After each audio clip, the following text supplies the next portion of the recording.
Now here's something cool from one of my recent thrifting trips: Ninja Turtle action figures, and they are in their original packaging. As you can perhaps tell, these are in a protected glass case. Even so, we can see that these packages look to be in pretty decent condition. Let's check out the WorthPoint price guide on the WorthPoint app and see if we can learn more about what these might be worth. First, let's do a search for Teenage Mutant Ninja Turtles action figures, and then let's filter our results so we can see the highest prices at the very top of our list. That way we can see which action figures are doing especially well in the resale market. And as you can see, we've got a lot of results to sort through here. Near the top, an encased and graded Michelangelo action figure from 1988. This resold for $3,300 in 2023. One thing that's interesting here, as we keep scrolling, we are seeing multiple Scratch the Cat action figures, and these resold for into the thousands in 2023. Now here's another interesting tidbit. Here we've got a pretty old listing from 2021, also featuring Scratch the Cat. This item has a huge resale price for several $1,000s, but if we look closer we can see that this is a lot of over 200 action figures.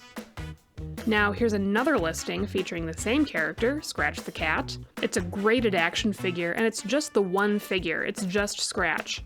But just this one action figure resold for well over $8,000 in 2023, while in 2011 it would have taken maybe hundreds of action figures in the lot to resell for that much money.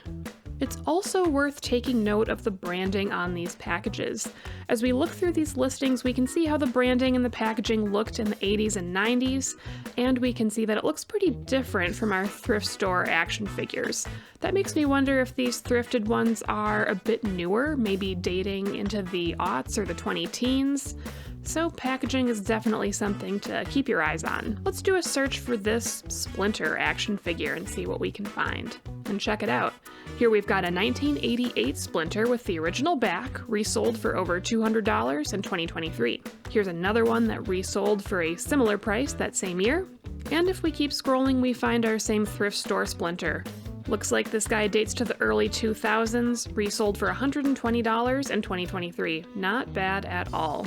Now again, there are quite a few variables to keep in mind when considering these values. So much depends on the packaging, the original card, and maybe some grading. There's a lot more data for us to unpack when it comes to Ninja Turtles, and even though this is just the tip of the iceberg, we can see that Ninja Turtles from the 90s and 80s are going up and up in their values.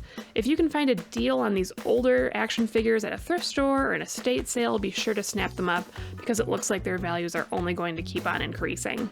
Thanks for watching, everyone. Stay tuned to the WorthPoint YouTube channel for more insights into your favorite collectibles. Be sure to like and subscribe, and until next time, keep thrifting.